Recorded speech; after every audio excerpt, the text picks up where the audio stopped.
Popcorn World.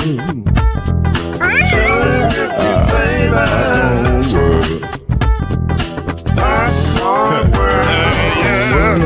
Yeah.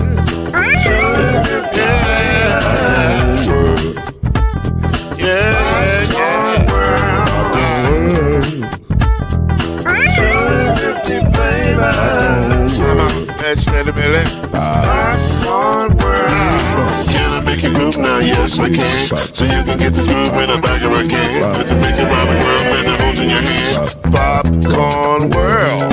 250 flavors gonna make you smile. 250 flavors gonna make you smile. 250 flavors gonna make you smile. I said popcorn make you smile. Ah. Popcorn World. Popcorn World. Popcorn World. Popcorn World. The Popcorn World.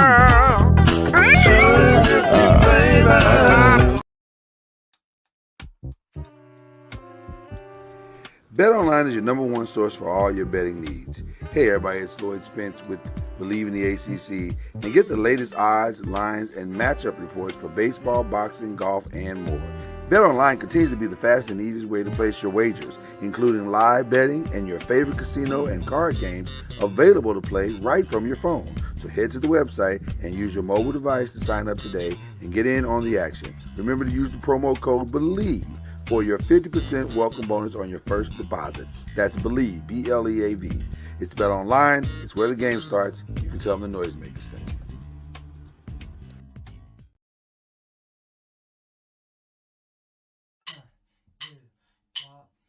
You're now listening to BLEAV in the ACC with Heisman Trophy winner and Florida State legend, Mr.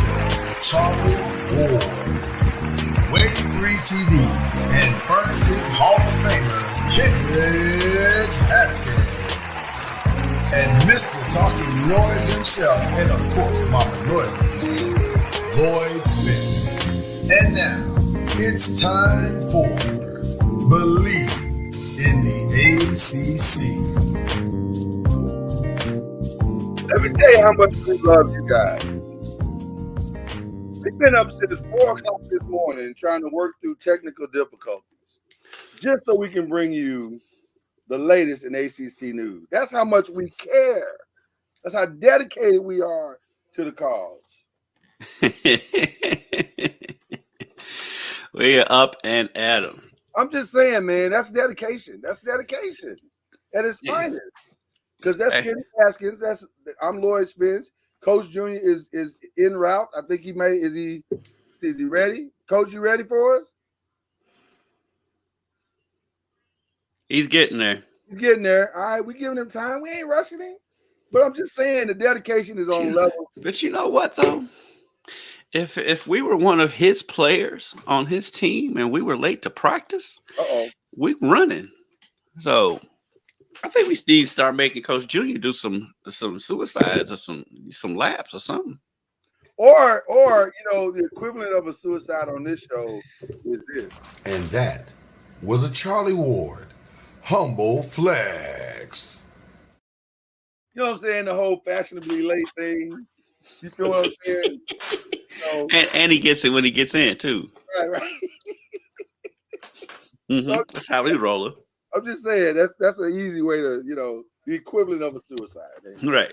Okay. All right. So listen, can we still call them that these days? I don't think you can. I think you probably not. Name. What's funny? I was sitting there thinking, like, can you say suicide anymore? We live in a PC world now. You can't call it that kind of stuff. Yeah. Well, whatever. I was literally about to give out the suicide prevention number as I was saying it in my head. I was like, ooh, suicide. Can't say that. Okay. Oh, we'll be all right. Did your internet lock up on you, Lloyd? Looks like it did. Either way, Coach Junior's backstage. Junior or Charlie Ward, Mr. Late Charlie Ward. We're having some technical difficulties, and so I don't even know if I'm on right now. So you may be on. I think Lloyd's having some internet issues, and so we will figure this out.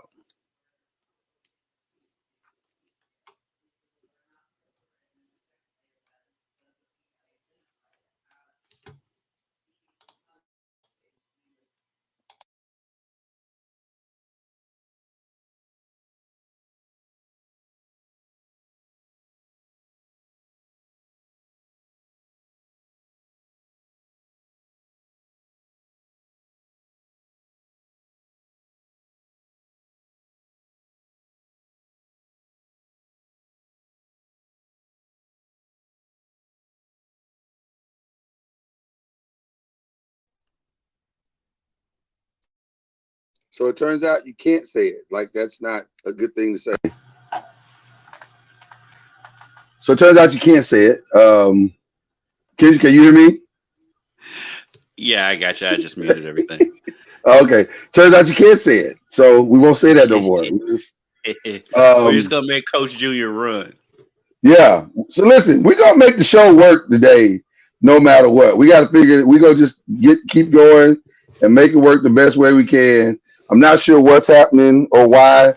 My internet is saying on one side that it's working, and on the other side it's saying it's not working. So we're just gonna do what we do. Hello, everybody. We're under some technical difficulty, but we're gonna make the show work. Okay. So with that being said, Charlie says he's backstage, by the way. Okay, let's see. Let's see if I can. Let's see if I can get him in here. Because I'm using modern technology to bring him in from my phone. Charlie, are you there? Yes, I'm here. There you go. We hear him, we don't see him though. Yeah, we don't see him. Okay, but we can hear him. Yes. Okay, awesome. We're gonna make this show work today. That's all. This is gonna be one of those where we just hope for the best. Right. All right.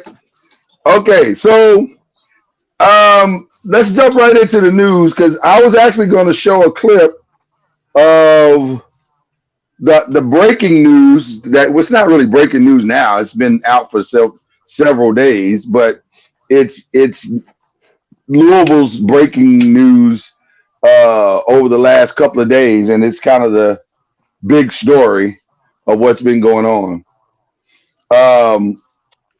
Kendrick, what are you doing? I mean, it's been a wild few days since Monday, when the news came out that Trenton Flowers has informed the basketball program that he is heading to Australia to play in the NBL just a week before classes start. And so he's been making the rounds, him and his dad. He was on my good friend Jeff Lightsey's podcast. That's the one. That's basically the podcast that went viral. Right. Jeff actually interned under me about, I think he said it was 7 years ago. You know, I can't keep up, but I mean, it was very enlightening what they had to say, especially Trenton's dad, who dominated the conversation. If I'm being perfectly honest, he did. He did. The funniest part of it, which I still laugh out loud about, because his dad went on this long, about 5-minute tangent. And at the end of it, he says, but Trenton can speak for himself. Right. Right. But I mean, and I don't even want to come on here and like down his dad or talk bad about his dad, because to be honest with you, he's a dad who's involved in his child's life. He's right. From what few interactions I had with Trenton when he was here, he's a nice kid. Always had a smile on his face, and that was the weird part about it for me. Was it wasn't like Trenton just showed up or he hadn't been around. Trenton's been around the city. He read to elementary school kids. Him and 5 or 6 other players, they went and read to some elementary school kids at one point.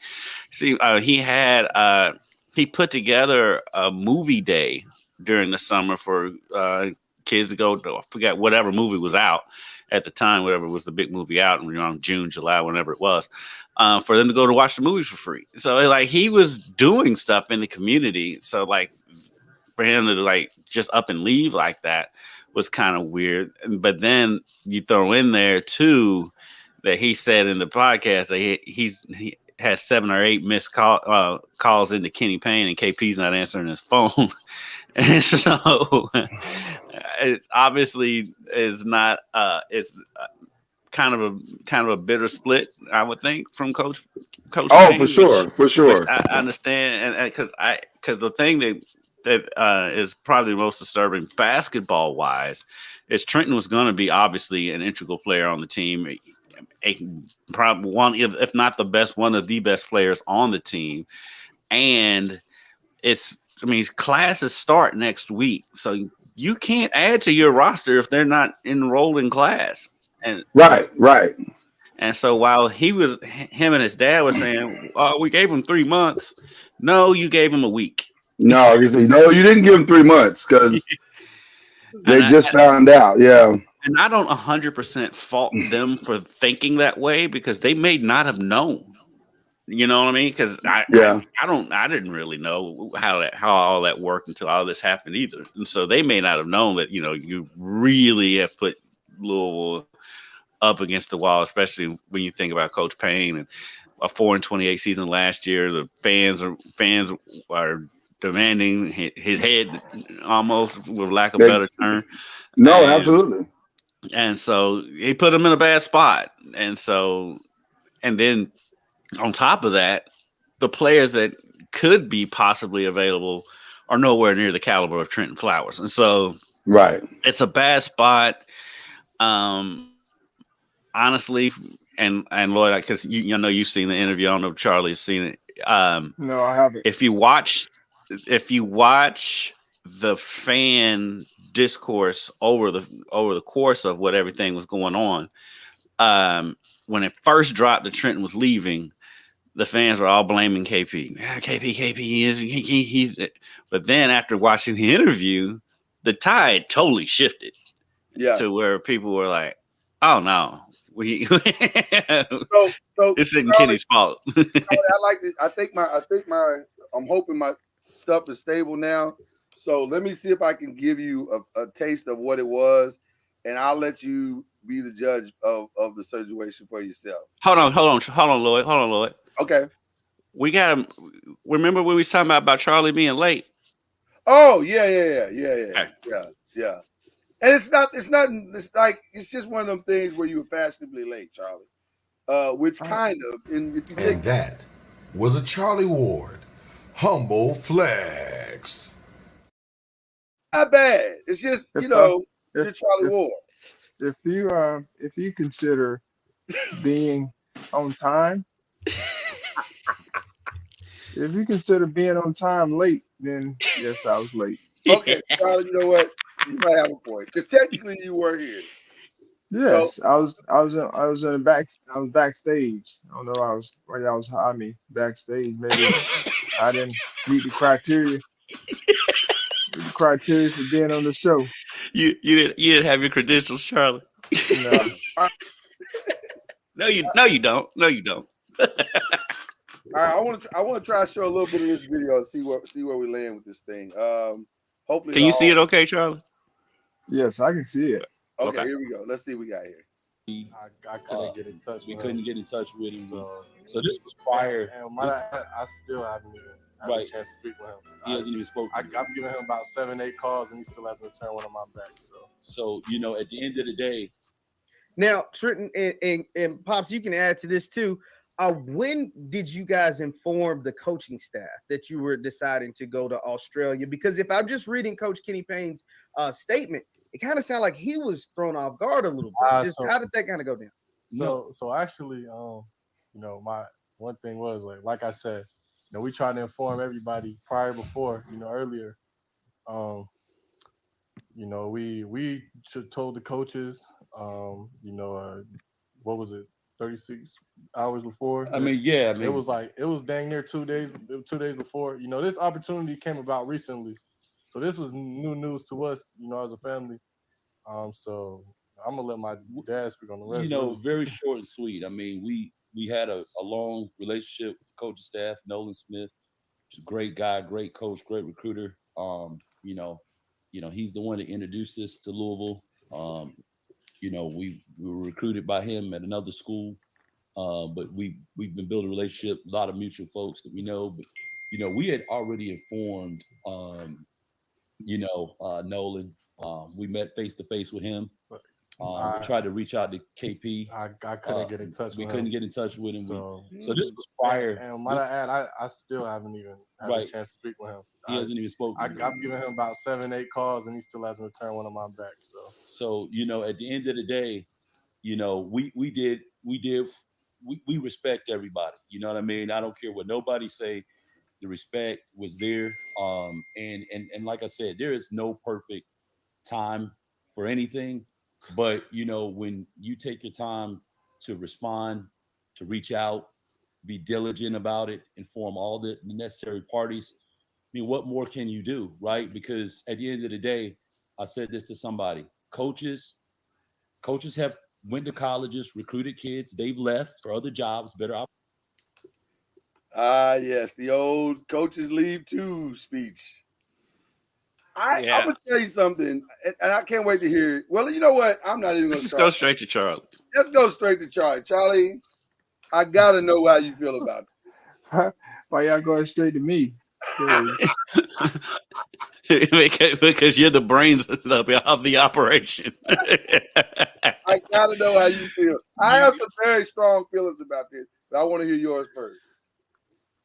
I'm a big believer in not burning bridges when you leave. And I'm also a big believer that if you're going to make a decision, make your decision and stand on what you believe and not try to bring others in to make your story look good, which we all do in some form or fashion, because we don't want to be the fall guy or the person that, feel like they're going on their back and going against someone else or going behind their back doing something. But I mean, we've seen it, whether it's coaches, whether it's people looking for they're on one job and they're looking for another job because something may have come up, and it happens. And so, I just think it's something that probably did just come up, but it wasn't because they weren't looking to do something else. Because if he was bought in to playing at Louisville this year, then the commitment of playing wouldn't. If something comes up that you think is better, you're not just jumping ship like right now. If you're gonna jump ship, it should have happened before you started going through all the summer workouts and all the different things.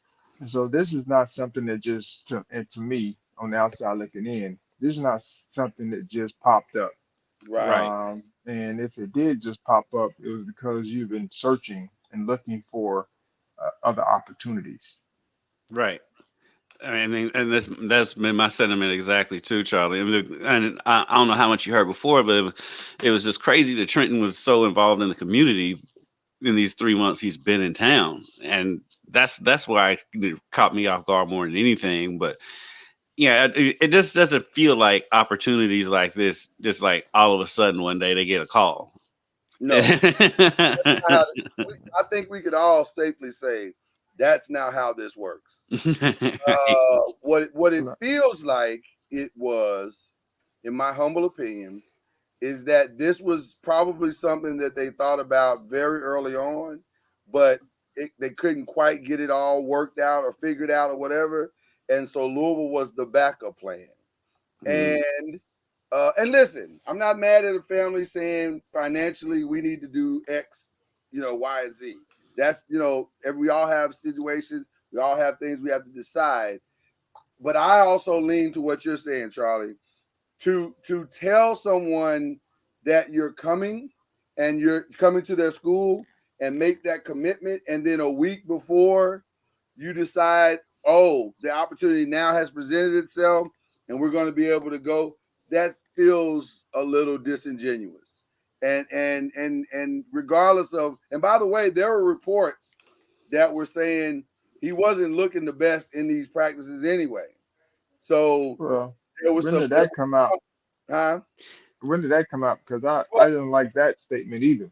yeah, Because obviously it comes out on the backside of Right. him Yeah. deciding I don't want to go. You know, And like those reports weren't necessarily coming from the program. Those are people just, yeah, right, yeah, people who have observed practices and stuff like that. But right, they and didn't they so weren't saying any of that before now. So yeah. correct. right, That, right.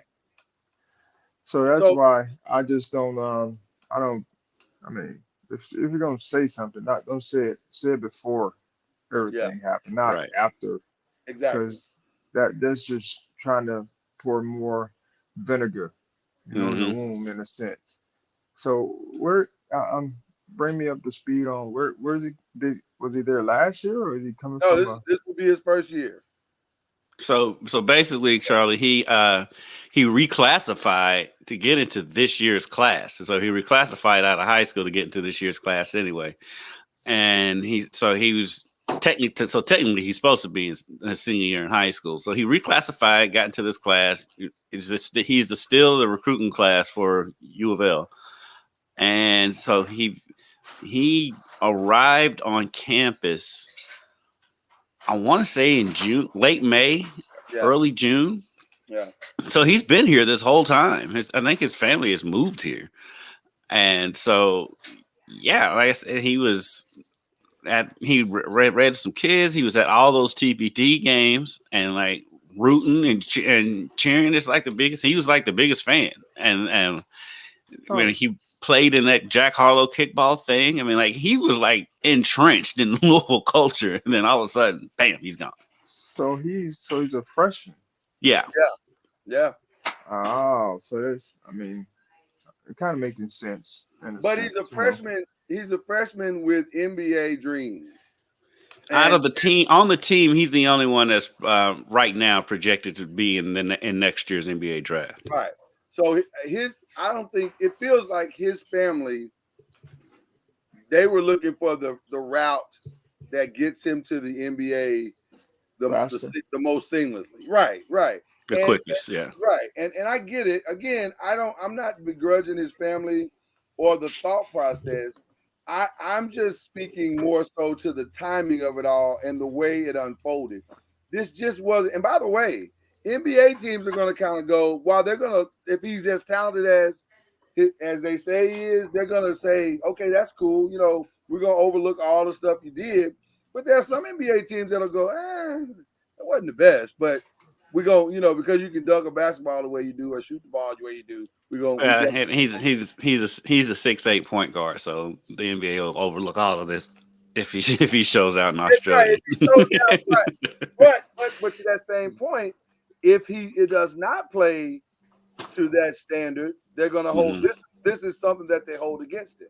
Say, man, you should have stayed in Louisville and you should have competed, in the NCAA and whatever. So listen, this is one of them times where you better be right. Yeah, because the other thing is like because KP is so connected within the NBA circles. That's my point.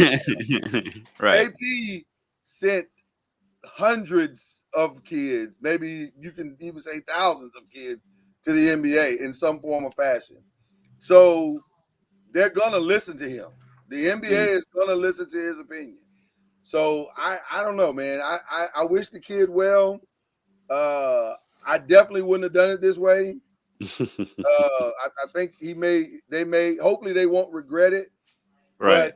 But there have not been that many success stories of those that have gone over, taking this alternative route and then come back. Only one I can think of that it worked for was LaMelo.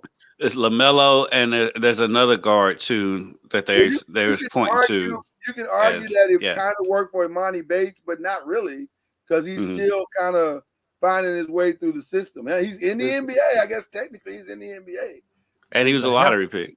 Yeah, But RJ Hampton. RJ Hampton, yeah. Hampton kid. Yeah, but Yeah. I don't know if it's worked for. Has it worked for RJ Hampton? Like he's on- as long as you get drafted in the lottery, that's all they're looking I at. guess- I After guess that, you on your own. But yeah, that's this, the goal. yeah, doing this is just to get into the lottery. After that, you're on your own. So this is all pointing towards the draft. Tricky strategy. You just better be Well, right. That's all I'm saying.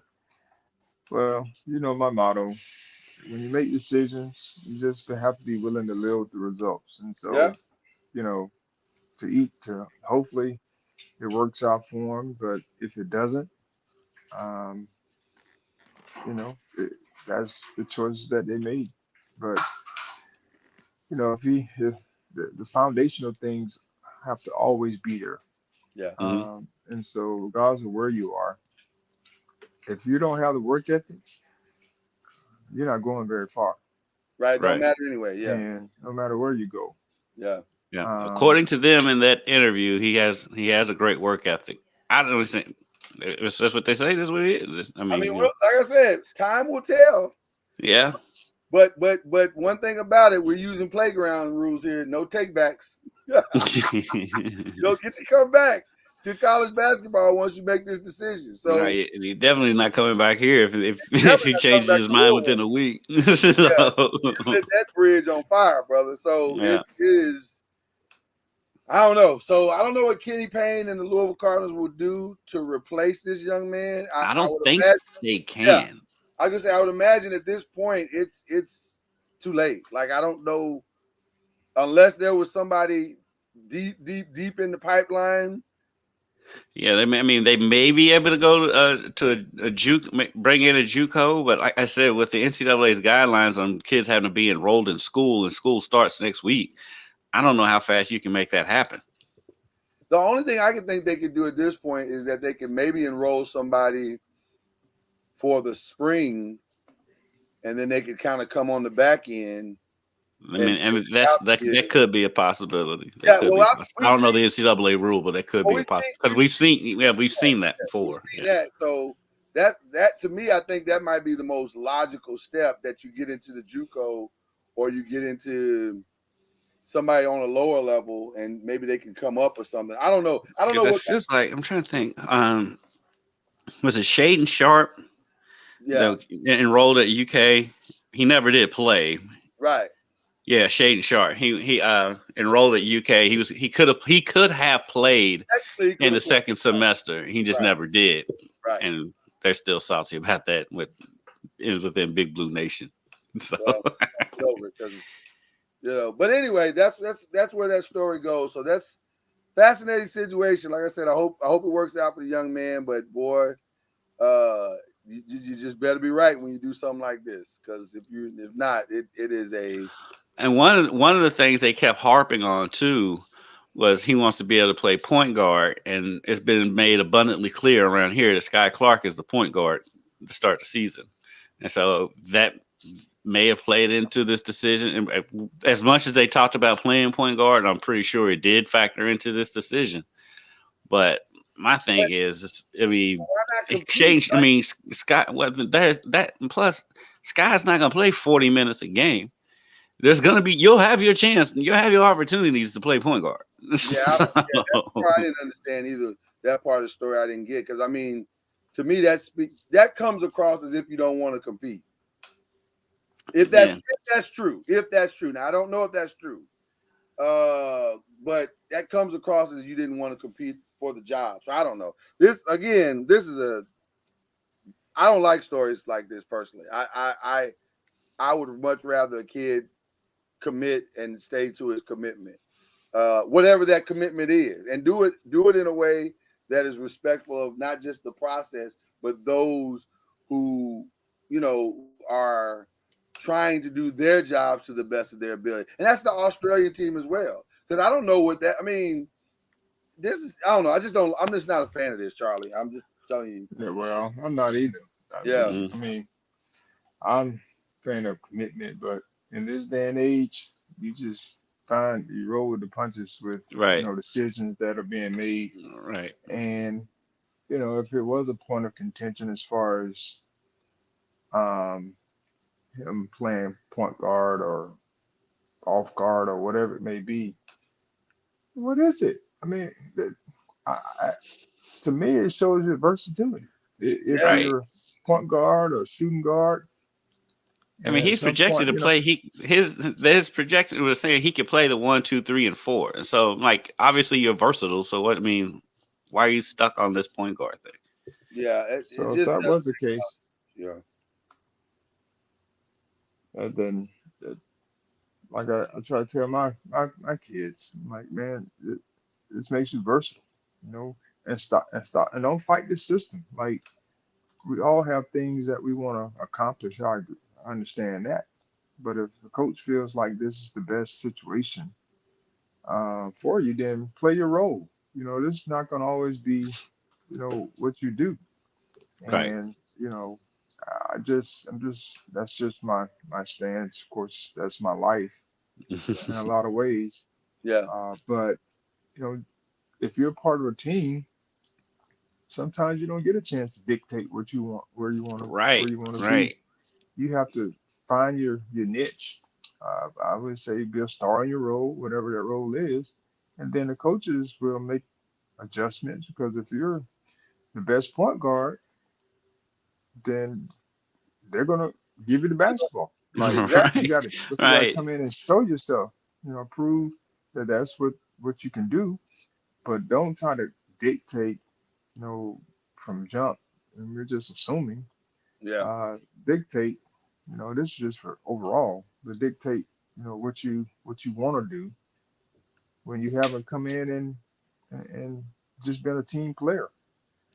Right. Well, It's not with this, and I don't want to speak too out of turn because I don't know the kid, but it sounds like I seen when they kept harping on the point guard thing. It sounds like that a little bit of entitlement.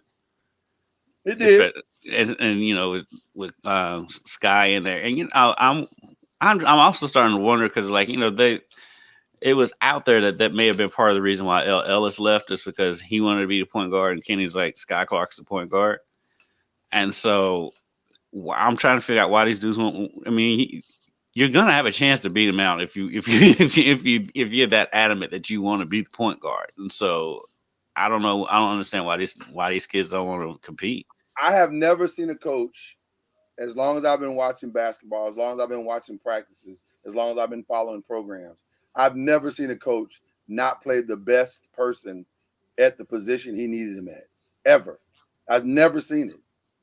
Now, you could question whether or not a coach played another player more than he should have played that player. But Mhm. in that coach's mind, he's saying that kid is the best kid for this position. That's so if you go out there and prove that you make plays better, that you make decisions better, that you run the team better, I just can't imagine Kenny's digging his heels in the sand going, nope, I'm going with this kid. I just Mhm. don't. I mean, correct me if I'm wrong, guys. Maybe you've seen something counter to that. I just have not seen that. I mean over the course of time it's happened, and I can point to uh, a couple times when I noticed it, but I won't say it on here. But I Well, what I'm think saying is, in that coach's mind, I'm right not saying he was right. now I can tell you I know a specific time that stands out to me where Okay, that happened, and it fair. worked. But the thing was, it worked out, and you could understand the reasoning. Gotcha. But with it, I think because with KP not answering his calls, I think the way to handle this is what you was going to do, you know, regardless of it being right, wrong, whatever. You don't talk to Nolan first. No, you go to the coach. You now if Nolan's your guy, you say, hey Nolan, I need to get you and KP together so we can meet face to face. In the room. Trenton, yeah, you don't tell Nolan tell everything to Nolan first. You tell them everything at the same time. And I think that's why KP is like washing his hands of it. Because Right. like Because it's the way you handle things. I mean, like I say, right, wrong, or indifferent, KP doesn't need to be the second person to find out. Right. You know what I'm saying? Well, right. That's a grown man. I'll just chime in. Um, I mean, you know, however it shake down, I just think there needs to be communication on both sides. So regardless if it came second person, which as a head coach I wouldn't mind, uh, if it did happen that way. But at some point we would have to, come together to talk through, talk about the situation. So I just think there has to be communication on both sides, which there may have been in some form or fashion, but we only hear one side so far. Hmm. Um, Well, we probably won't and hear KP side until media day because he doesn't do much media. so, I just think, however it comes to the head coach, yes, the respectable way would be to have both of them in the room and KP hears and knows. But if it comes second hand, then I should reach out to the family to try to schedule a meeting or get some communication on what's going on. And so I just think both sides should in be communicating in some form or Hmm. fashion, whether it's a short call or a lengthy. This is the reason why we're doing X, Y, Z. Because at this point, and I've been in meetings like this before, no matter what you say as a coach, they've already made their decision. Right. But you have to have the conversation just Hmm. so that you can, be the bigger person if they're not if they're not reaching you, or I mean, if they're not calling you, or you heard the third person, or whatever the case may be. I just think there should have been some communication, um, even if it's a text message, which I don't know if that's the best way, but it's better than nothing. Right. It's a tricky situation. I'm like I said, I wish everybody the best. Hmm. Speaking of commitments, um, so apparently some conversations got had, and now we're starting to get the fallout of what happened last Wednesday. Um, and the ACC presidents met last Wednesday. They talked. They thought the meeting was going to be about the Cal Stanford thing, but it kind of drifted into some other stuff. And uh, there were some schools that were in favor of expansion. There were some that were not. And the names that are emerging, that Notre Dame, Wake Forest, Louisville, Miami, Georgia Tech, all in favor of expanding the ACC and allowing some other teams, schools in. Clemson, Florida State, North Carolina, not so much. And then there were some swing votes in between. And you can imagine who those are, obviously. So Okay, hold up. go ahead. How does Notre Dame get in the mix? Because Listen, they're Notre Dame. listen, bro.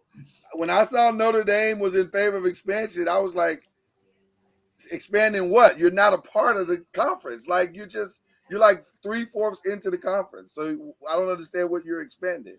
Are you saying you're going to opt in? Is that what you're saying? Because that didn't come out of this meeting. But at any rate, 2 days ago, if anybody was going to leave for the 2024 season, they were supposed to make that known on August 15th.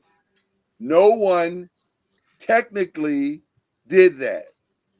However, there is not anyone that believes that Coach Ward's beloved alma mater is not planning an exit strategy of their own, up to and including, and I know you can't speak to this, Charlie, but we're just reporting here, up to and including that there are reports that Florida State has been meeting with Chase Bank, JP Morgan Bank, to figure out how to financially make this work. So my repetitive question that we're asking here, because it feels like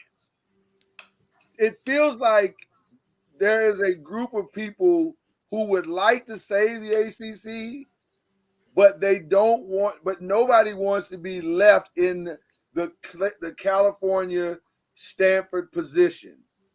Hmm. So what it's supposed to happen here. Like, I don't.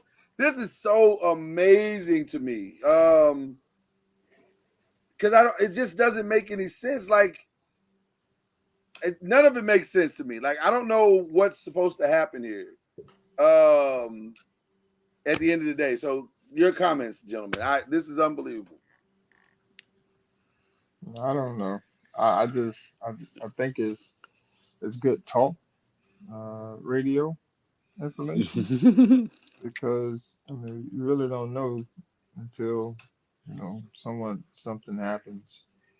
And the thing about the outside world is everybody wants to know first. Right. And then sometimes everybody wants to talk about it when some things may not be factual. Um, and so it's a tricky situation. I mean, I don't know what's going on with FSU. I just know they've been pursuing it. Um, but at the end of the day, I mean, you got to do what's best, and do your due diligence, of course. I agree with that. Whatever you feel is best in your situation. Um, but of course, you're alienating everybody while you're going through this process. And I wanted to give real quick. I just wanted to give credit to Andrea Adelson of ESPN, who's the senior writer on this particular story, where I got a lot of my notes from on this thing. And one thing that she brought up that I had not considered, and she's 1,000% correct: Stanford and California and SMU, if SMU were to be a part of that as well, they were rumored to be a part of this conversation.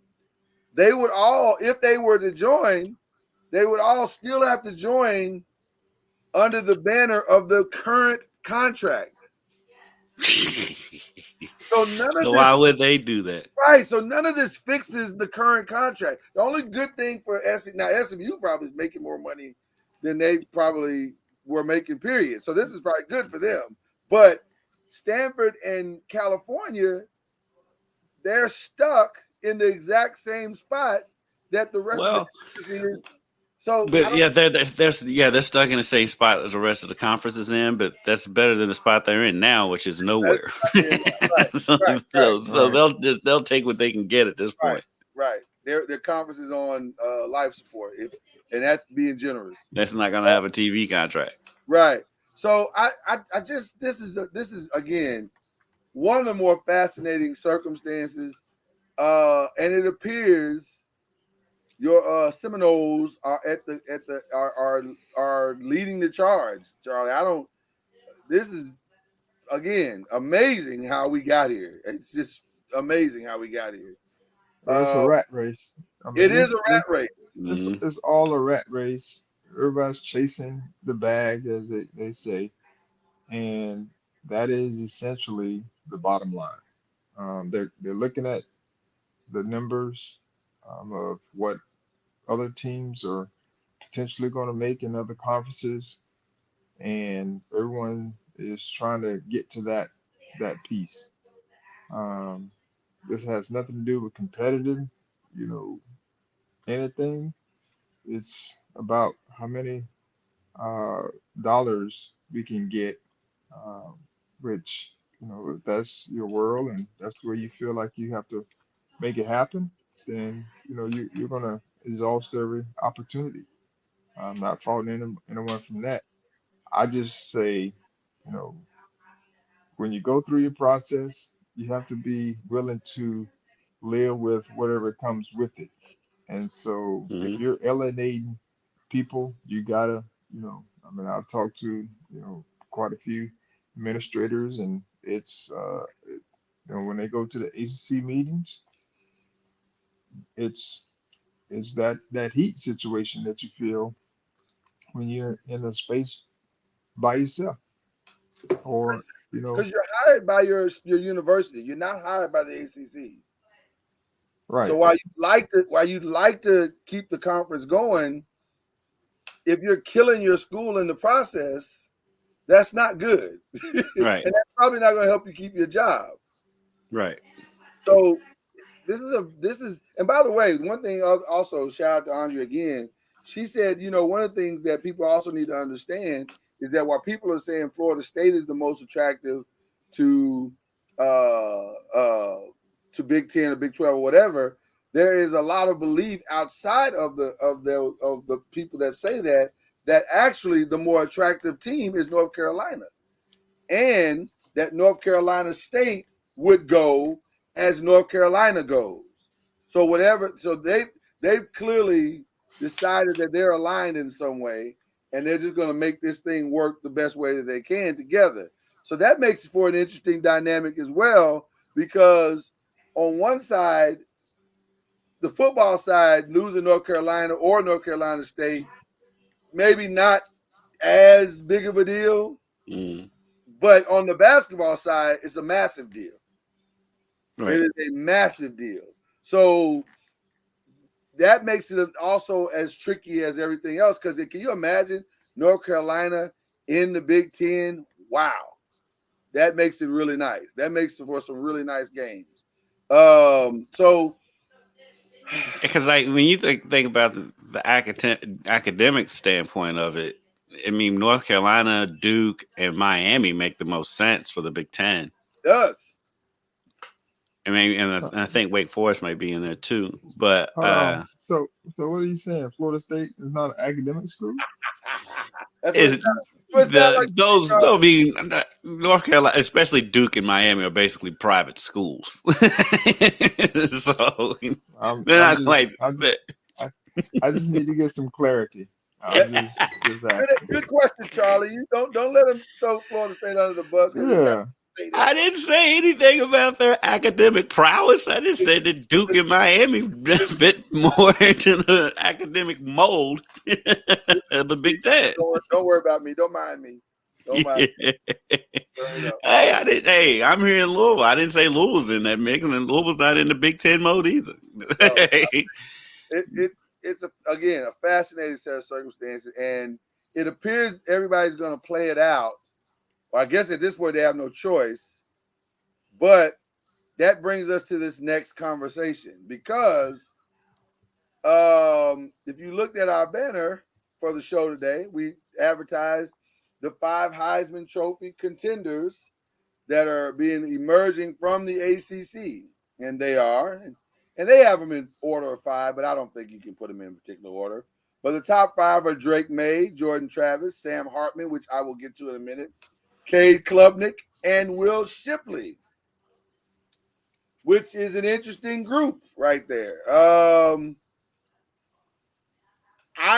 the 5 specifically toward the ACC, obviously I think the 3 of us would agree Drake May maybe is the strongest, although I can make a case for Jordan Travis pretty convincing. I can make a serious case for Jordan Travis. Yeah, I think Jordan is going to be in the conversation, because I think his team is going to play extremely well. By the way, I know they released ESPN released their pre-rankings last night, and I think Florida State came in at number 7, which, if I'm being honest with you, I think that is extremely low. I do not think that's a good spot. I know Charlie Ward's going to say that's a good spot. Yeah. But I don't think that's realistic. I think some people are getting love that they may or may not deserve. But that's fine. Let them get that love. Yeah. There's no flying under the radar. You're not flying under the radar, Charlie. Let them top 6 people get all the love that they deserve. Well, let me just say this. If y'all bust up LSU again, then that's over. It's over already, but all we need to do is win by 1 point. That's true, Charlie. That's actually true. But even if you do that, there's still the end of the under the radar. All you got to do is beat LSU. Yeah, you got to beat them. Yeah. So it's an interesting. It's interesting to see what it is. And by the way, since we're here, we'll go ahead and reveal the other spots of the SEC. Georgia obviously is number 1. Listen. they keep repeating the 2000 Ravens defense. They're going to be number one. That's just what Michigan comes in at number 2, Ohio State number 3, Alabama number 4, LSU 5, Trojans are 6, Florida State number 7, Nittany Lions 8, Clemson at number 9, even though Clemson was picked by the ACC to win the conference, but I think that's just lazy. The conference being lazy and just saying. I don't even know if that's lazy. I think it's location of where most of the conference media is. Well, that could also. Let me ask you guys a question, and I know we're going to do some predictions probably next week. But Cade Klubnik, do you believe? Yes, I think he's a very good quarterback. Okay. Last Is that year you was trying his to respect freshman. Jordan from Jordan? No. Okay. You asked about Cade Klubnik. I did. I have to keep my eye on you, Charlie. No, I think he's a solid quarterback. Okay. With a year in the system, because last year he was a freshman, right, and still trying to find his way. And he came in the back end and played a little bit here and there and showed flashes. Just from his true freshman year to his second year, there has to be some improvement because there was skill. He had the skill to be able to, play at a high level. And no looking over his shoulder this year. Right. And you got Will Shipley, who is, to me, one of the best backs, Mm-hmm. In the conference, or in the country, not in the conference, in the country. Yeah. And so it would be,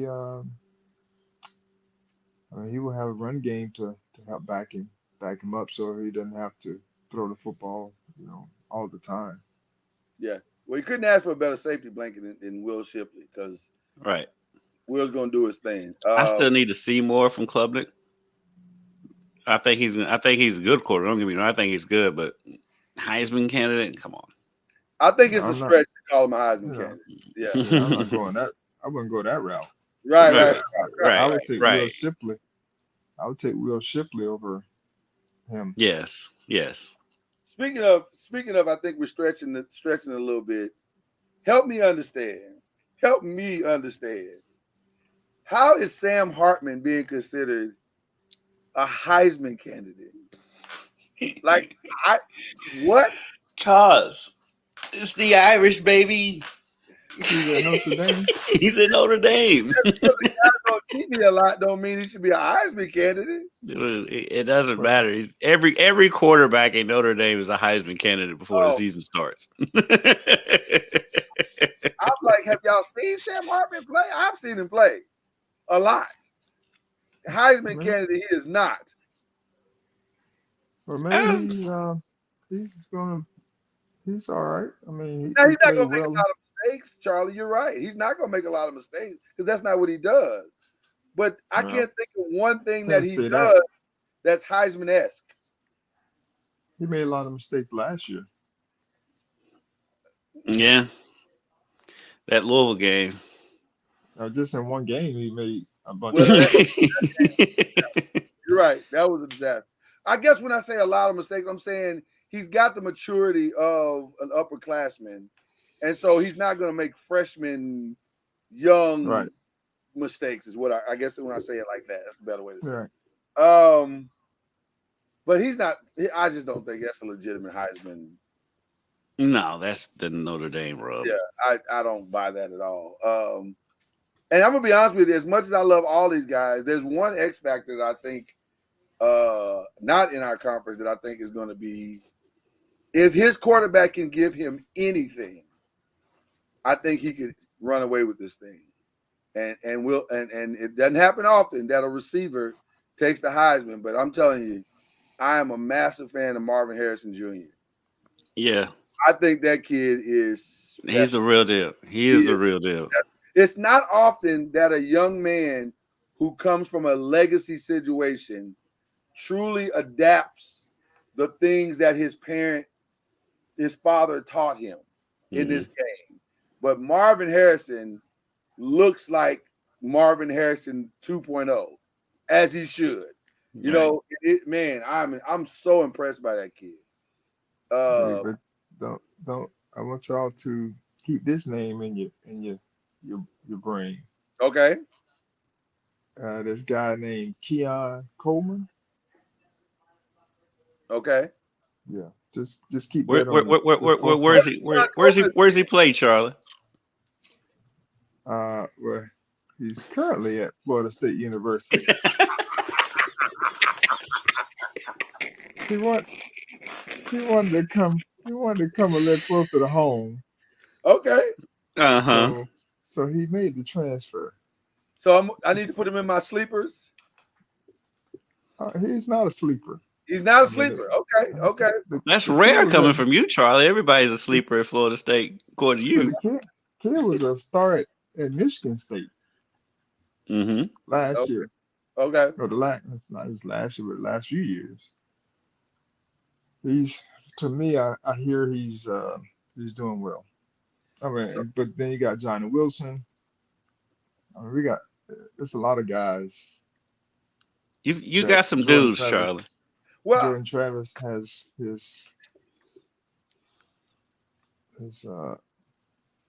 his choice. Well, I think Jordan has emerged. Like the guy that started his career at Florida State is not the guy he is now. He understands the game of football now. And I just, man, I'm telling you, I'm just saying that under the radar stuff, you can throw that out the window. They're gonna be right there. They're number 7 coming into the season. Yeah. We're playing a number 5 team. Yeah. Yeah, but that's on paper. I don't think either of you are numbered correctly. I think I would have Georgia number 1. I think I would have Florida State number 2. Why 2? Because I think they're that good. I think they are that good. We're number 7. We're number 7. We're in a good spot. I understand what you're saying, Charlie. I'm telling you what I believe. This is BLEAV in the ACC. I don't believe in the ACC. I believe they're number 2. I think they're the second best team. The X factor is going to be, can the defense match the intensity that I think the offense is going to bring every week in and week out? How many points is the offense going to have to score to win every game? And are they going to have to outscore everybody and the defense is bend, don't break? Or can the defense truly get stops? Which, by the way, I think they can. I just don't know if they're Georgia level, can they stop? Right. Really and truly, when you think about it, when you look at the teams what's returning from just based on what's returning from last year, I mean, Florida State has their All-American quarterback coming back. You've got your defensive pass rush coming back. You've got a stable of running backs and receivers returning. You can make a first-round receiver coming back. Yeah, first-round receiver coming back, and you have a first-round quarterback coming back. And so, Charlie, you can make a legit argument for Florida State to be number 2. No, you're talking too much about Florida State experience. We just need to let them continue to practice and get ready for the September 3rd game. Charlie, listen to me. And then let's make those predictions after that game. Charlie, we've let you have that for 2 years. It's a wrap. That's over. We're going to be honest and full on transparent. We owe that to the fans. That team, I think, is legitimate. Again, with Michigan, I understand why, because Michigan got a haul, and they got a lot of players coming. They got some coming back. They definitely got the running backs coming back. So that's probably why everybody's saying. And their schedule is light. Like, at the back end of the schedule, they should go at least 4-0 from East Carolina to UNLV to Bowling Green to Rutgers. They should beat all those teams handedly. Now, it gets tricky at the other 3 where it's Penn State, Maryland, and Ohio State to finish the season. But they should have a decent, I think that's why they're being touted as number 2. But I don't know if I buy them being. I don't know if I buy it as much as I buy Florida State. I think Florida State. The only question is, can the defense stand? And if they can, they're going to be right there. And then up front, I'm pretty confident. I do wonder about in the secondary maybe, and then but up front, I think up front they're gonna get they can get so much pressure on the quarterback. They can get pressure. That, I mean, yeah, Charlie, your nose aren't flying under the radar, but no radar. Yeah. The radar's open. Y'all keep talking about them. Y'all, We'll move on. y'all let the people sleep. They're number 7. No. Talk about the other top tier teams. Charlie, Are they in the ACC? Charlie, imagine, if you will, Lawrence Fishburne running through the hallways of Florida State and all throughout college football, shouting like school days, "Wake up!"